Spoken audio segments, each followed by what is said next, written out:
Hello, welcome to the discussion of question numbers 3, 4 and 5 of the operational level management accounting paper. In a previous video lesson, you may remember I have discussed question number 1 and 2. So today we'll discuss the remaining 3 questions, question numbers 3, 4 and 5. So I'll first read the question. WSD is a manufacturing company with 2 factories. The company's West factory currently produces 4 products which use same resources in different quantities. Details of these 4 products and their resource requirements are as follows. So we are given a table of details.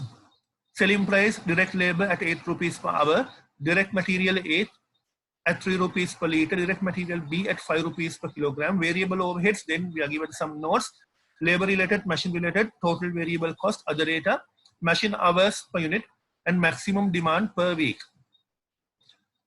In the notes, analysis of the variable overheads shows that the amount of some variable overheads depend on the number of labor hours and the remaining variable overheads depends on the number of machine hours that we know. In addition to the main 4 products, product N is produced on order. So there is another product in addition to the main products which is produced on order. For N, currently WZ purchases component P from an external supplier at 35 rupees per component. A single unit of this component is used in producing N. So at the moment, N is produced only for orders. To produce N, you need a component called P, which is purchased currently at the price of 35 rupees. So 1 unit of P is required to produce 1 unit of N. This product is produced in one of WS's factories located at a separate place and does not use any of the resources identified above. So we are told this component P can be produced in one of factories belonging to WZ in a separate location, which does not use any of the resources that were mentioned earlier. Product N currently yields a positive contribution. WZ could manufacture the component in its West factory, but do so would require 1 hour of direct labor, 0.5 machine hours, and 2 kilograms of direct material B. So if you are to manufacture 1 unit of P in your West factory, it will require 1 hour of direct labor, 0.5 machine hours, and 2 kilograms of material B. WZ purchases 500 components per week. WZ could not produce the component in its other factories. The purchasing director has recently advised you that the availability of direct material A and B is restricted to 21,000 liters and 24,000 kilograms per week respectively. This restriction is unlikely to change for at least 10 weeks. No restrictions are expected on any other resources. WZ does not hold inventory of either finished goods or raw materials. WZ has already signed a contract which must be fulfilled to deliver the following units of its products each week for the next 10 weeks: J100, K200, L150, M250. These quantities are in addition to the maximum demand identified above. So these minimum quantities or commitments are in addition to the maximum volumes given earlier. You are required to explain whether WZ should continue to purchase the component P or whether it should manufacture it internally during the next 10 weeks. Prepare a statement to show the optimum weekly usage of the West factory's available resources.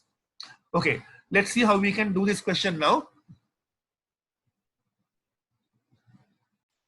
So I will start question number 3 here. We need to calculate cost of manufacturing 1 unit of P.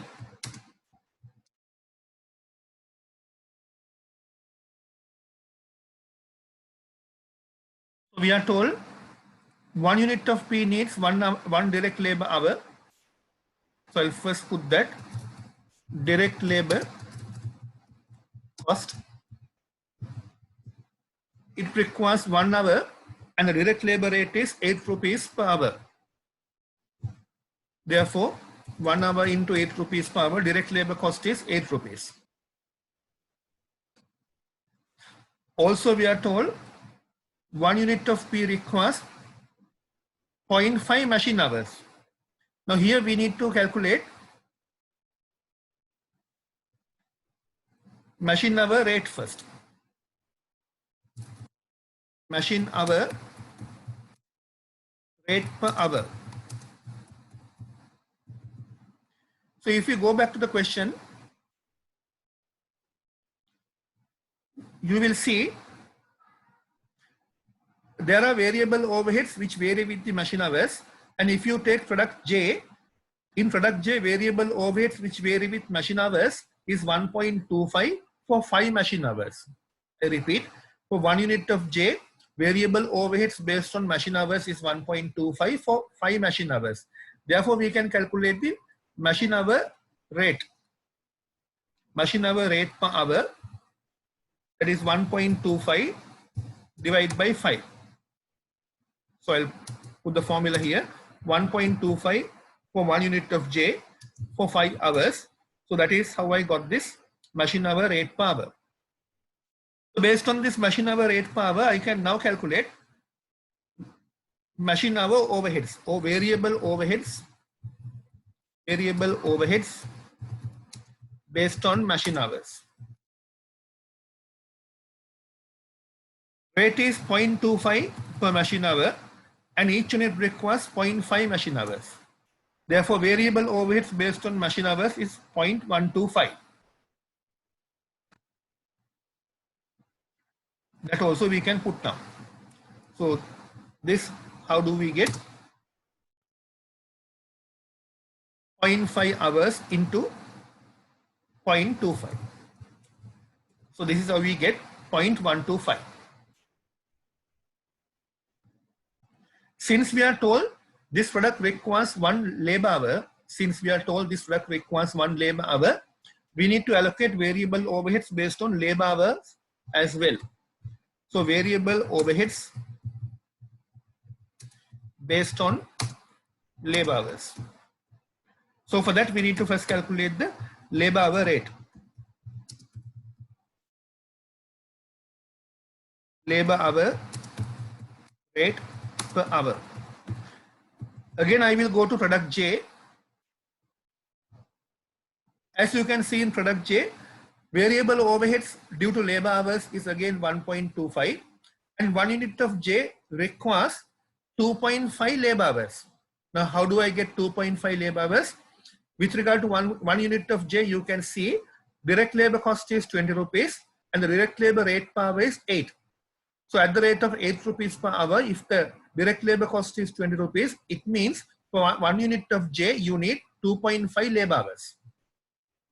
So I can do the work in here.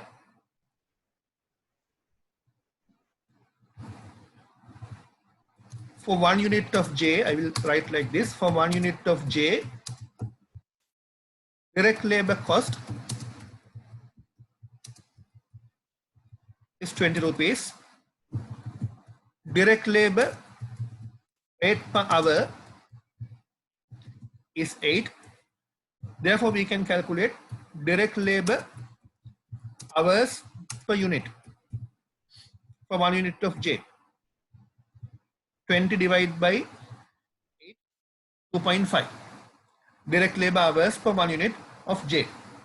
So since we know the labor rate per hour, that is 8 rupees, labor rate per hour is 8 rupees. Based on this labor rate per hour, we can calculate the variable overheads for 1 unit of P. We know for each unit of P, we need 1 labor hour. Therefore, it would be 1 labor hour into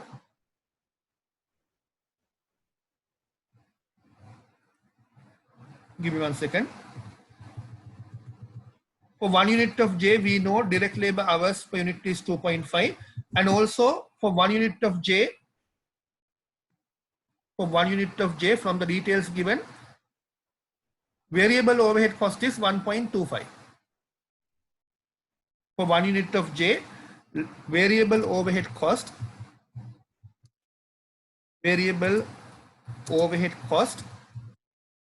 due to labor hours is 1.25.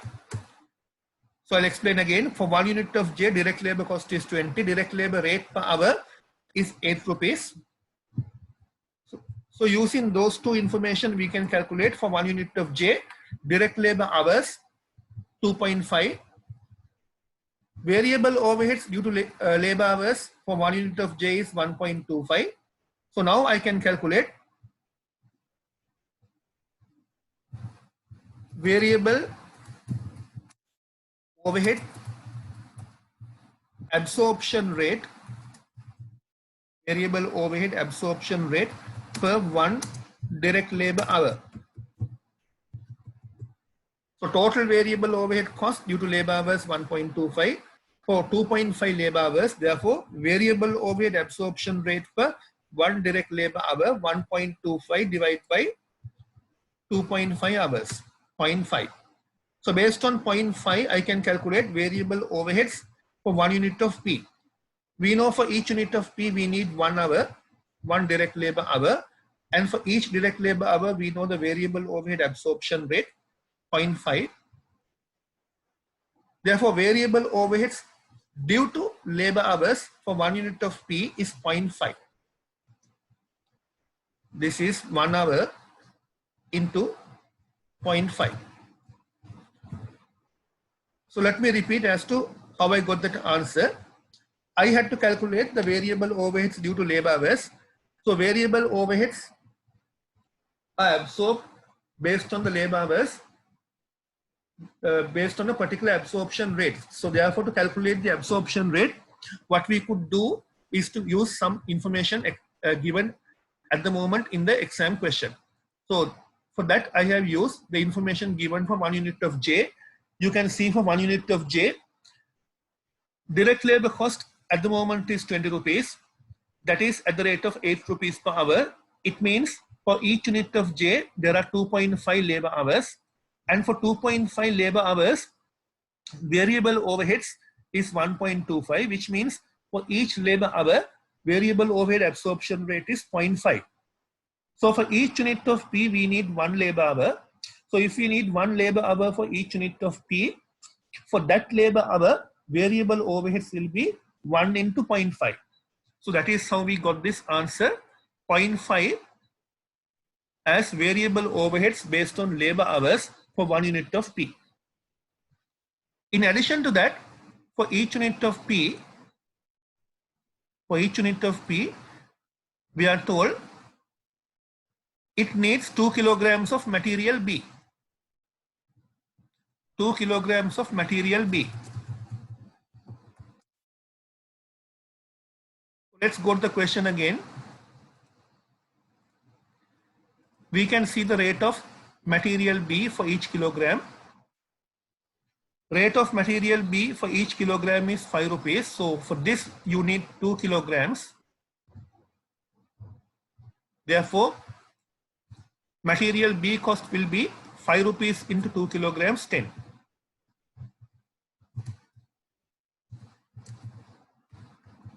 ₹5 into 2 kilograms.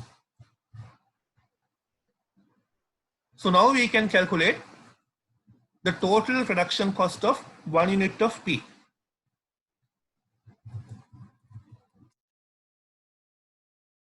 Total production cost of 1 unit of P.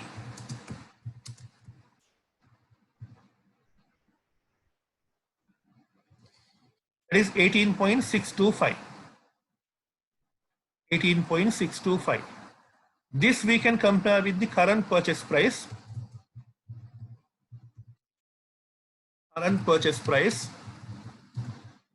which is 35 rupees. So obviously, the internal production cost is much lower compared to the current purchase price. Therefore, we can calculate a saving here. Saving due to manufacturing. Saving due to manufacturing. 35 minus 18.625, 16.375. So we can say as a conclusion here, it is cost advantages for the company to manufacture component P. We can say here as a conclusion, it is cost advantages for the company to manufacture 1 unit of, or we'll say, component P in the West factory. It is cost advantages for the company to manufacture component P in the West factory. Or let's say, in the company. This is basically our answer, but we need to be careful because there are certain limiting factors. We are told material A is limited to 21,000 liters and material B is limited to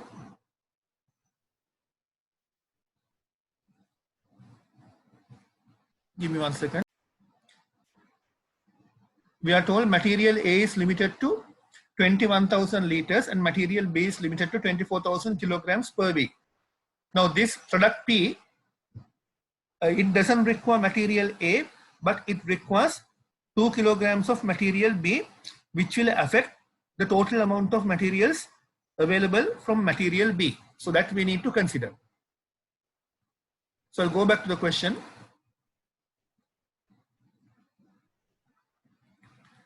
Product P, I'll say here, product P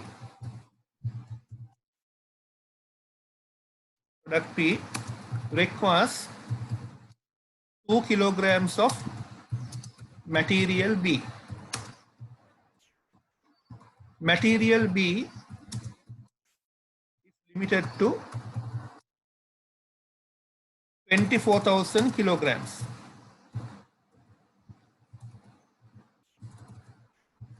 Therefore, product P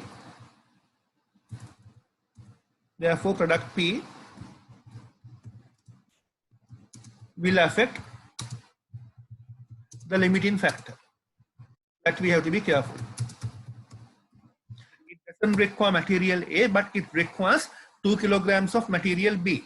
Material B is limited to 24,000 kilograms. Therefore, when we manufacture P, it will affect the available kilograms of material B.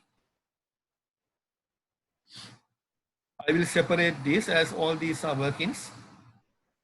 These are all workings for the first part.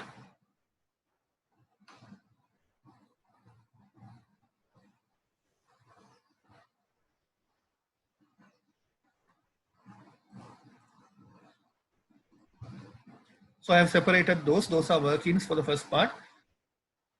This is a continuation of the first part of the question.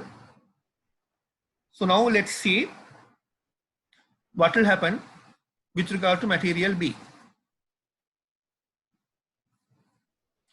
If you go back to the question, you can see material B rate is 5 rupees per kilogram and the material B cost for 1 unit of J is 10 rupees, which means for each unit of J we need 2 kilograms of material B. And interestingly, material B cost of 1 unit of K is 0, which means to manufacture K we don't need material B.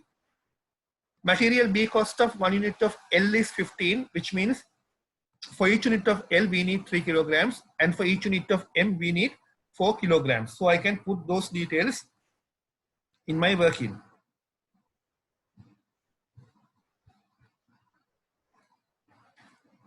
So the products are J, K, L, M and the new product P.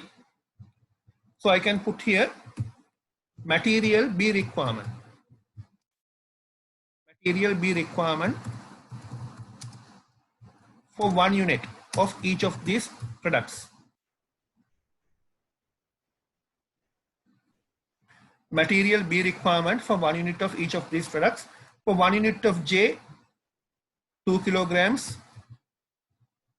K, we don't need to use any material B. L, 3 kilograms. M, 4 kilograms. And for P, we need 2 kilograms. So these are material requirements, material B requirements for 1 unit of P, for 1 unit of each of these products. Now I can calculate total demand. Total demand during the week.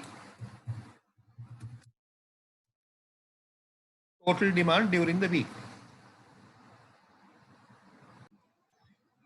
So when calculating total demand during the week, I need to make use of the maximum demand and also minimum demands, because minimum demands are given in addition to maximum demands. So if we take product J, maximum demand per week is 1000, but in addition to the maximum demand, there's a minimum demand of 100. So from J, total demand is 1100.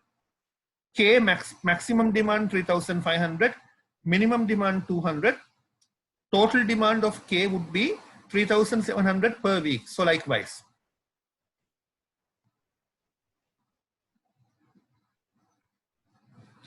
Total demand during the week, there are two components to this. Maximum demand, I'll put both. Minimum demand, and thereafter we can take the total of both, total demand. So maximum demand of J per 1 week is 1000, minimum demand is 100.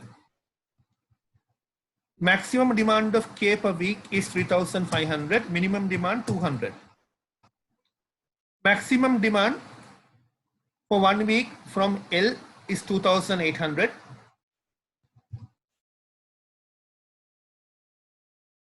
And minimum demand is 150. Maximum demand from M for 1 week, from M for 1 week is 4500, and the minimum demand, which is in addition to the maximum demand, is 250.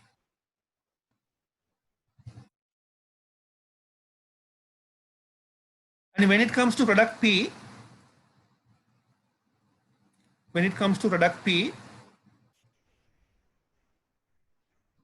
maximum demand is 500 components. 500 components per week. There is no minimum demand.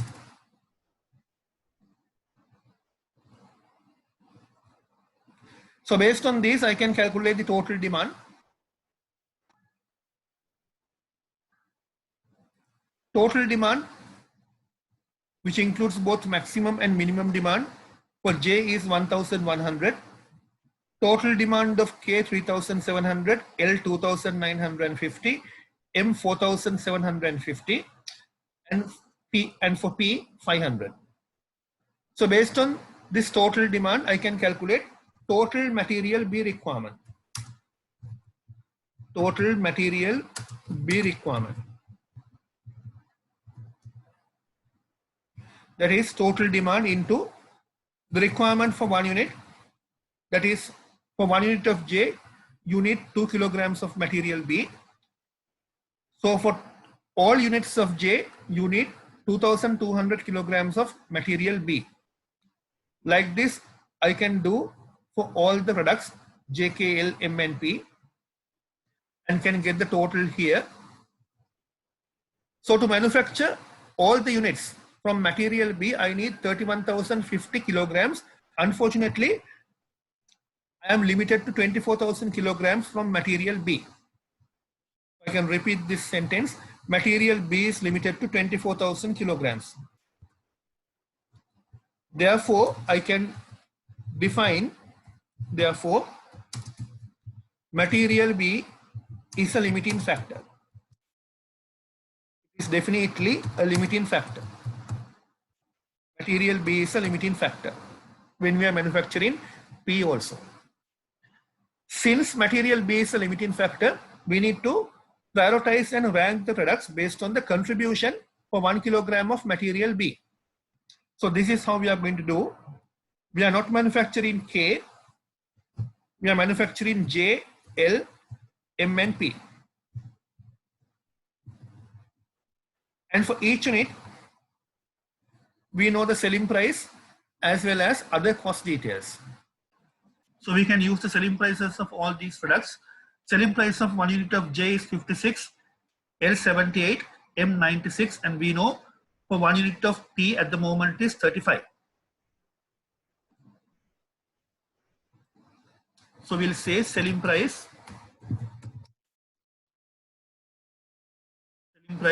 for 1 unit of J 56, L 78, M 96, and and for P 35. These are the selling prices because we don't consider here K since K doesn't require material B.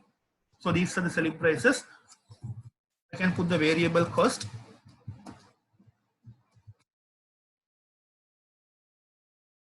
Variable cost based on the given information. For J, L and M, I will put the figures. Variable cost of 1 unit of J is 38.5 based on the given information. For L, 41.25. For 1 unit of M, 51.25. And for 1 unit of P, earlier we have calculated total variable cost is 18.625. So now I can calculate the contribution. Contribution per 1 unit from all of these products. So the contribution for 1 unit of J is 17.5. From 1 unit of L, 36.75. From 1 unit of M, 44.75. And from 1 unit of P, 16.375. Since I need to calculate the contribution per 1 kilogram of material B, I have to put here material B requirement. Material B requirement. So earlier we have calculated that for 1 unit of J, we need 2 kilograms of material. For 1 unit of L, we need 3 kilograms. For 1 unit of M, we need 4 kilograms of materials. And for 1 unit of P, we need 2 kilograms of material. So based on this, I can now calculate contribution per 1 kilogram of material B. That would be total contribution divided by material B requirement for 1 unit. So for 1 kilogram of material B, contribution from J is 8.75. Likewise, I can calculate for 1 kilogram of B, contribution from L 12.25, contribution from M 11.1875, and for 1 kilogram of B, contribution from P is 8.1875. So based on the contribution per 1 kilogram of B, I will now do the ranking in the descending order. So I will rank first the one which is giving the highest contribution per 1 kilogram of material B, which is L. Number 2 would be M. Number 3 would be J. And number 4 would be P. So these are the rankings based on contribution per 1 kilogram of material B. Based on these rankings, I can now prepare the production plan. Production plan.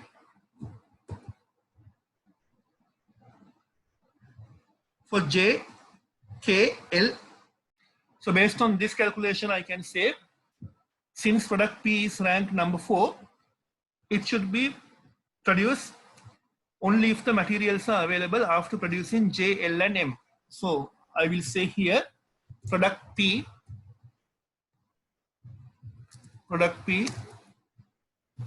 should only be produced. Product P should only be produced if material B is available after manufacturing J, L, M. So what we are saying here is, since product P is ranked last, it should be produced only after producing J, L and M. From here we know, in order to manufacture 500 units of P, from material B we need 1000 kilograms. And even with that, in order to manufacture the total requirements from J, L and M, we need altogether 31,050 kilograms. So this tells us, even if we leave out P, we will not have enough materials to manufacture the full quantity from J, L and M. Therefore, obvious answer for 3.1 whether the component P should be manufactured internally or to purchase from outside, the answer would be to purchase it from outside, because anyway we will not have enough material B to manufacture it in-house, since the available materials are not even sufficient to manufacture the full quantities of J, L and M. So I can write the answer here. To manufacture the full quantities,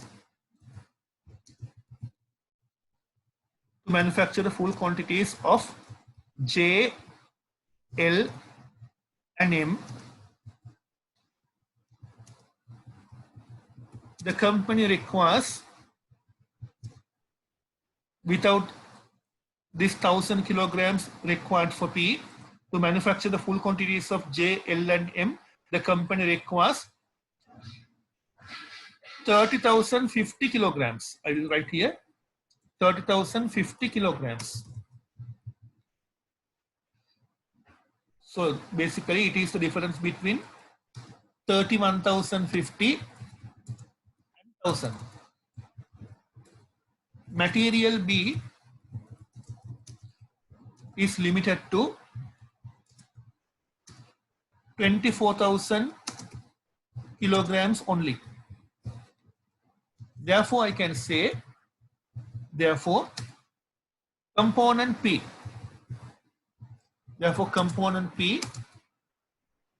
has to be purchased from outside. No other option. Has to be purchased from outside. I'll repeat that. This is a simple production plan based on the material B requirements. In order to manufacture the full quantities of J, you can see here, in order to manufacture the full quantities of J, L, M and P, we need in total 31,050 kilograms. Product P is ranked last. So even if we leave out P, which requires 1,000 kilograms of B, to manufacture the full quantities of J, L and M, we need 30,050 kilograms. Unfortunately, we have only 24,000 kilograms. So obviously, we cannot manufacture component P internally. We have to purchase it from outside. So this is the answer to 3.1. So in 3.2, the examiner is asking, prepare a statement to show the optimum weekly usage of West Factory's available resources. So optimum weekly usage. Let's see how we can do this question. Since there are two quantities, minimum quantity and the maximum quantity, what I did was, I have taken those two quantities separately, one column for minimum quantity, another column for maximum quantity, and a third column for the total quantity.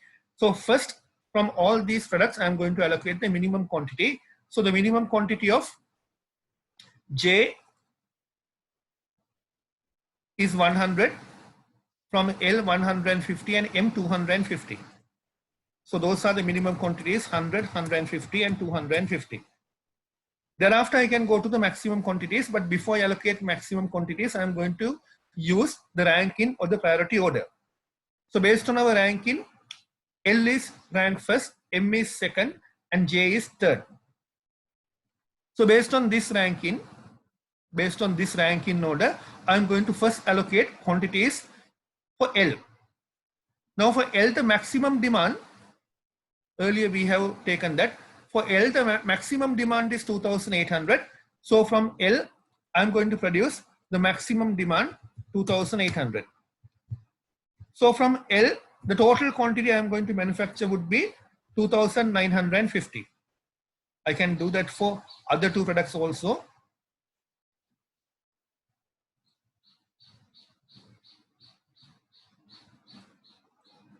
For J and M. What I need to understand is total quantity of material B. Total quantity of material B depends on the quantities we are going to manufacture from J, L and M. So from the total quantity we are going to manufacture from J, my material B requirement would be the material B requirement for 1 unit of J, that is 2. From the output of L, which is 2,950, material B requirement would be at the rate of 3 kilograms per 1 unit. So from the quantity I am going to manufacture from M, material B requirement would be at the rate of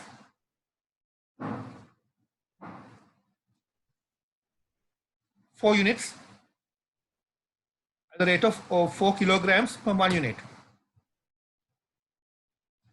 My total material B requirement or the total material B availability is 24,000. In other words, what I did here is from each of the 3 products J, L and M, I am going to allocate a minimum quantity as well as a maximum quantity. Minimum quantities are as given in the question 100, 150 and 250. So after allocating the minimum quantity, I will turn to the allocation of maximum quantities. First, I would allocate material B for the product which is ranked first out of J, L and M. So out of these 3 products J, L and M, the product which is ranked first is product L. So product L's maximum quantity, which is 2,800 units, I am going to now allocate in the production plan. So when I allocate 2,800 units of L, my total quantity of L would be 2,950. So for 2,950 at the rate of 3 kilograms per 1 unit, I am going to utilize 8,850 kilograms of material B. So after allocating the minimum quantities, these are the minimum quantities, and the maximum quantity of L, I have utilized so far 10,050 material B kilograms. I know material B kilograms are limited to 24,000. Material B limitation is 24,000 kilograms. So since I have so far utilized 10,050 kilograms, remaining kilograms of material B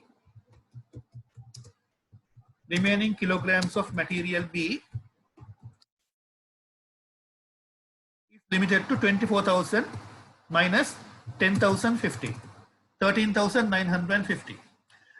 So when I am utilizing this balance 13,950 kilograms of material B, I need to give first priority for M before J. So I know maximum demand of M. So maximum demand of M I can get from above. Maximum demand of M is 4,500. And for the maximum demand of M, I can calculate the usage of B, usage of material B. For maximum demand of M, usage of material B for the maximum demand of M, maximum demand 4,500, and for each unit of M from B, we need 4 kilograms of materials. So if you are manufacturing the maximum demand of M, which is 4,500, I need 18,000 kilograms of material B further. Unfortunately, I have only 13,950 kilograms of material B. Therefore, now I need to decide, using 13,950 kilograms of material B, the maximum quantity of M that I can manufacture.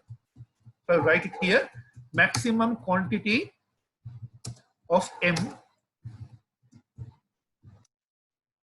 that can be manufactured, maximum quantity of M that can be manufactured using 13,950 kilograms of material B.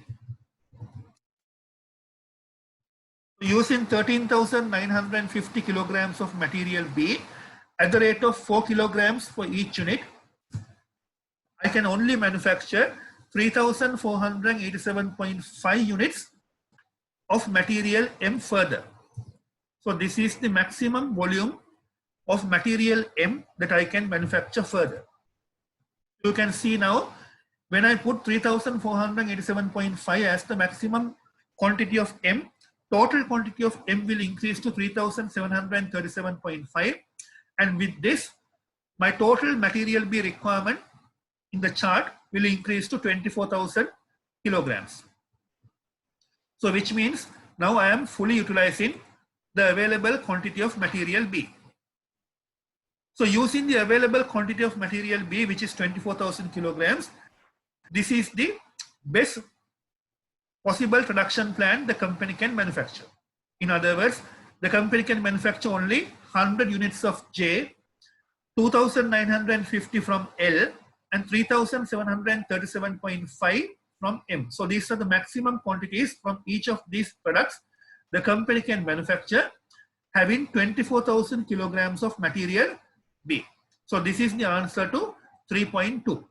So with that, we complete that question, question number 3 in the November 2019 paper. Now we can move into question number 4.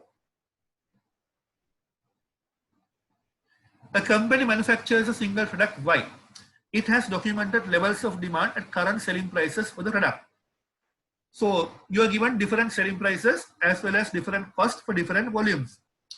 Using a tabular approach, calculate the marginal revenue and marginal cost and total profit for the product Y at the different levels of demand and determine the possible selling price to maximize the company's profit. Right, so let's move into this question in a separate Excel sheet. Question 4.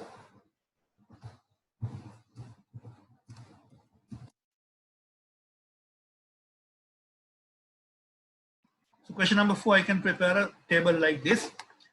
I have different selling prices, demands, selling prices, and cost. So demand, selling price. Sorry, I can calculate the total revenue.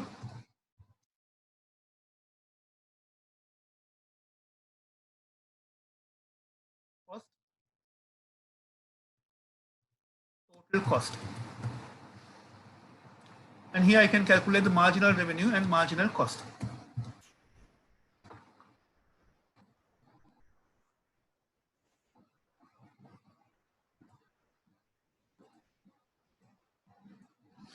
Okay, demands 1,100, 1,200, 1,300, and 1,400.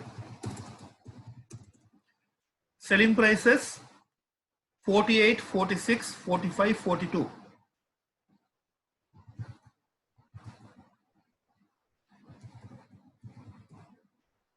So I can calculate the total revenue, selling price into the demand.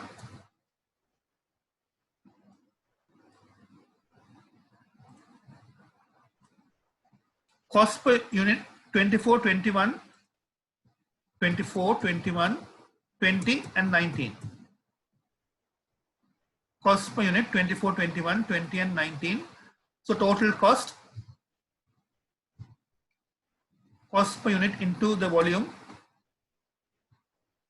Like this I can calculate.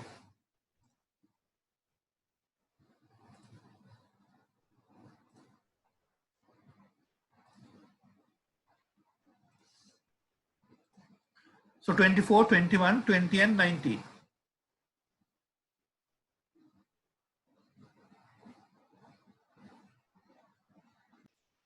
So based on these figures, I can calculate the MR and MC, marginal revenue and marginal cost.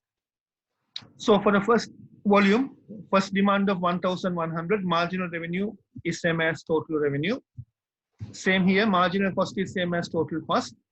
Thereafter, marginal revenue is the difference between the next revenue and the first revenue. So 55,200 minus 52,800. Likewise, we can calculate marginal revenues. Marginal cost also same. The difference between the next cost and the original cost. Marginal cost here comes as a negative figure. I think there is something wrong with the question, but anyway, let's continue. So remaining marginal cost 800, 600. Now the question is asking the best possible selling price. If you look at this information that we have calculated in this table, you will see in this company, marginal revenue drops marginal cost. Very importantly, marginal revenue drops marginal cost, when the selling price is 42.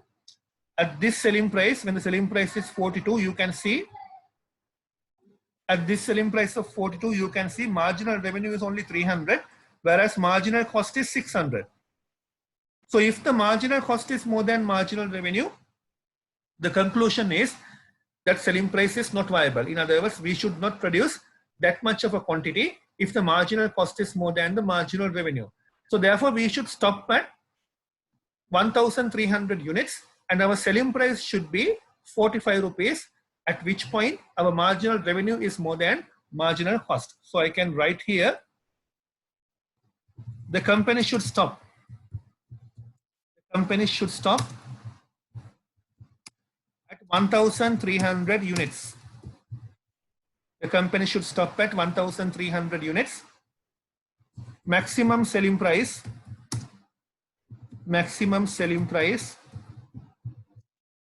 should be 45 rupees. We can further say, if MC is more than MR, if marginal cost is more than marginal revenue, the company should not produce. That is why we are not producing 1,400 units. The company should not produce. So this is the answer to 4.1.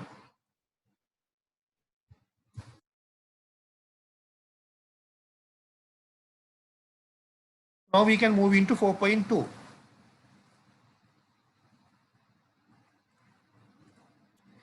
Briefly explain absorption and marginal costing approaches to pricing.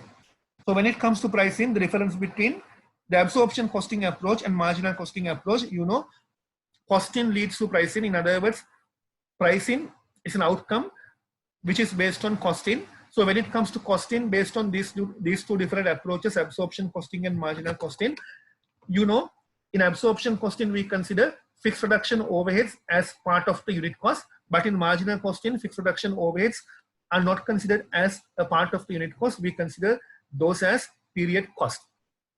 Therefore, product cost and absorption costing is normally more than the product cost and the marginal costing. So we'll go to the suggested answer given by the CMA Business School.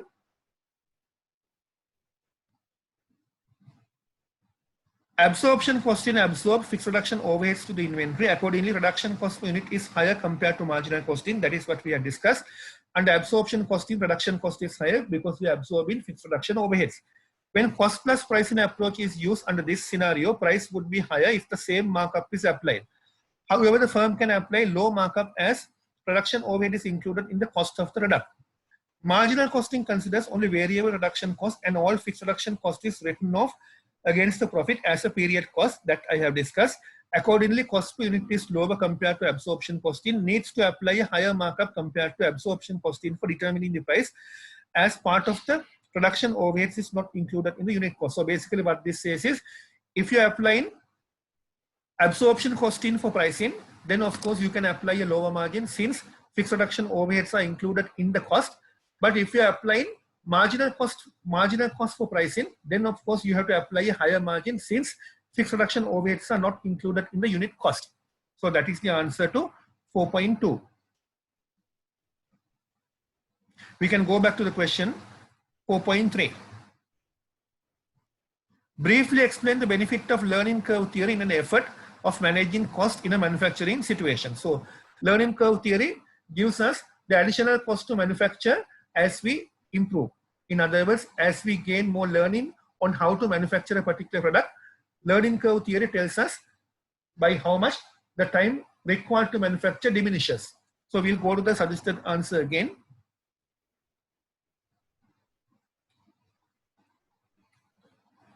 Direct labor efficiency.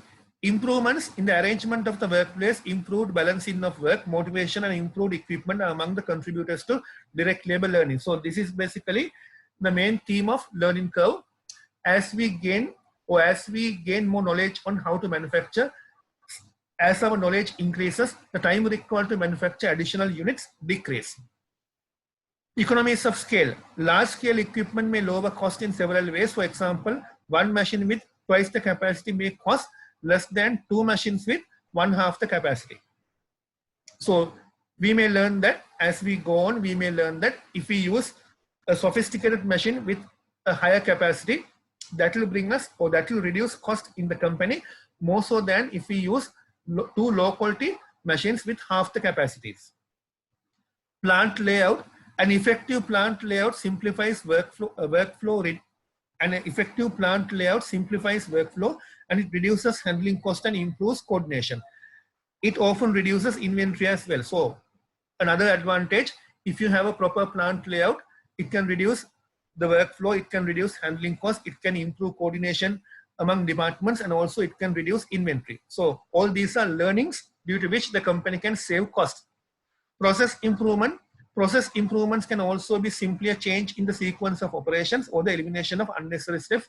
So again, like the plant layout, if you can improve certain processes, if you can reduce certain unnecessary steps, you can save cost, and also you can reduce time required to manufacture additional units. So all these things we learn as we go on. That is what is exactly described in the learning curve theory. So that is the answer to 4.3. So we'll move into question number 5.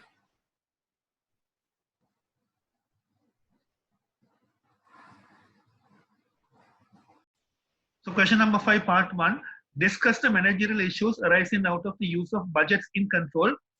So since it's a written question, I will again go to the suggested answer. 5.1, managerial issues arising out of the use of budgets in control. So the examiner is asking about the issues or the problems that we may end up with when we use budgets for control purposes. Encouraging rigid planning and incremental thinking. So when we are using budgets, always we try to control the budget in order to achieve the targets, and also we need to set budgets in order to achieve incremental numbers. In other words, there is rigid planning and also incremental thinking. We always set figures to be of incremental targets. In other words, all the figures, all the targets will be of incremental in nature. And in order to achieve these incremental targets, we set to have rigid controls. Then time consuming, of course, preparing budgets, controlling these budgets, and also guiding people in order to achieve these budgets is a time consuming exercise. Ignoring key drivers of shareholder value by focusing too much attention on short-term financial numbers.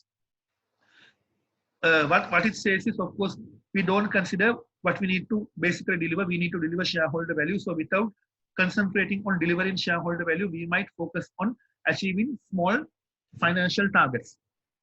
That's another problem when it comes to budgetary controls, being a yearly rigid ritual that impedes firms from being flexible and adaptive in the increasingly unpredictable environment facing contemporary organizations. So all these have to be one sentence.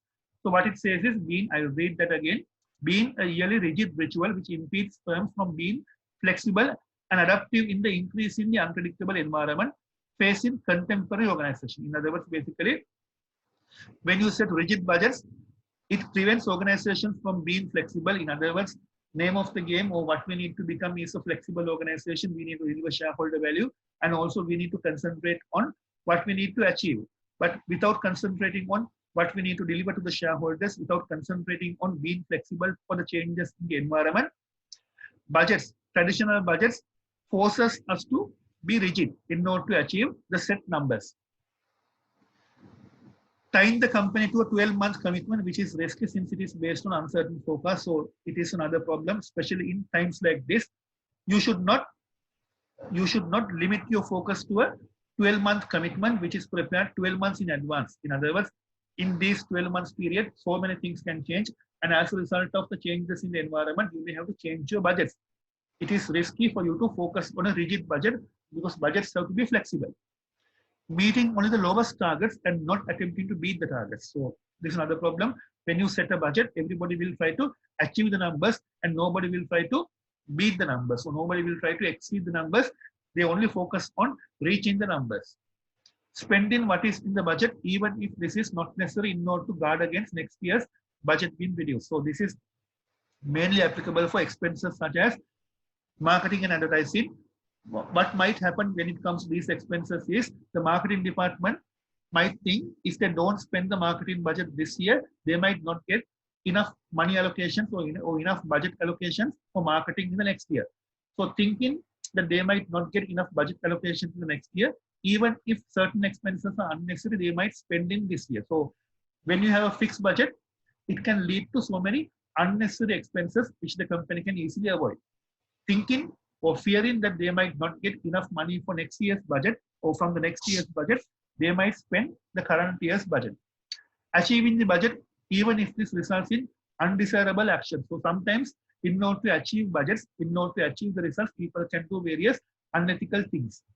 Being disconnected from strategy, this mainly happens when you set budgets which are not linked to the main strategy. So if you have budgets which are not linked to the main strategy, the company will have its strategy in the strategic planning document, whereas its budgets are not connected to the strategic planning document. So therefore, people might achieve certain budgets, people might achieve certain targets which are not linked to the overall strategy.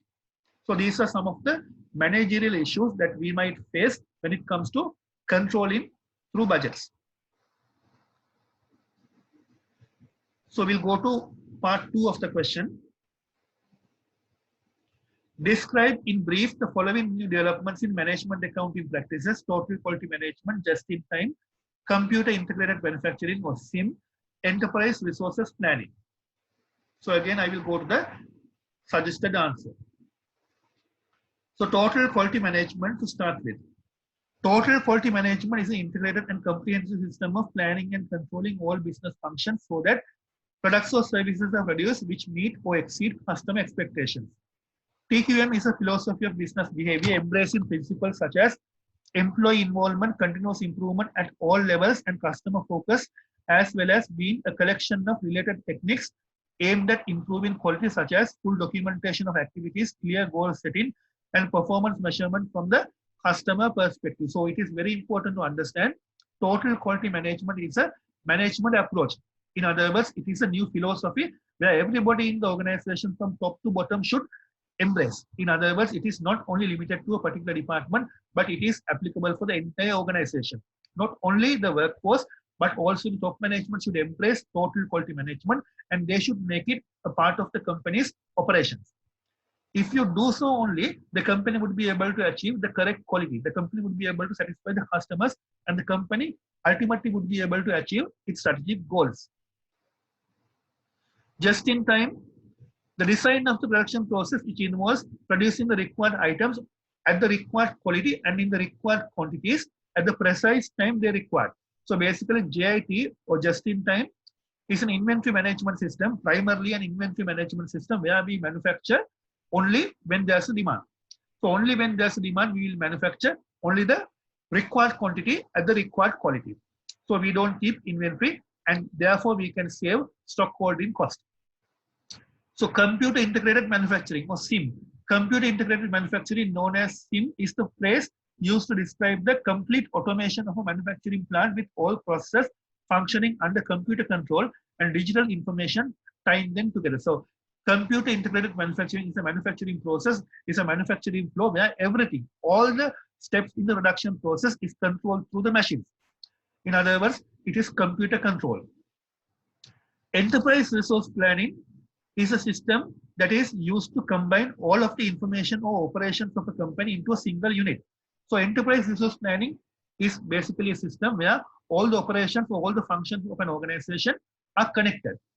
Major reasons why companies undertake ERPs are to integrate financial information, integrate customer order information, standardize and speed up manufacturing process, reduce inventory, standardize HR information. So basically, a company will go for an ERP system. Normally, companies have accounting packages, but an ERP system is more than an accounting package.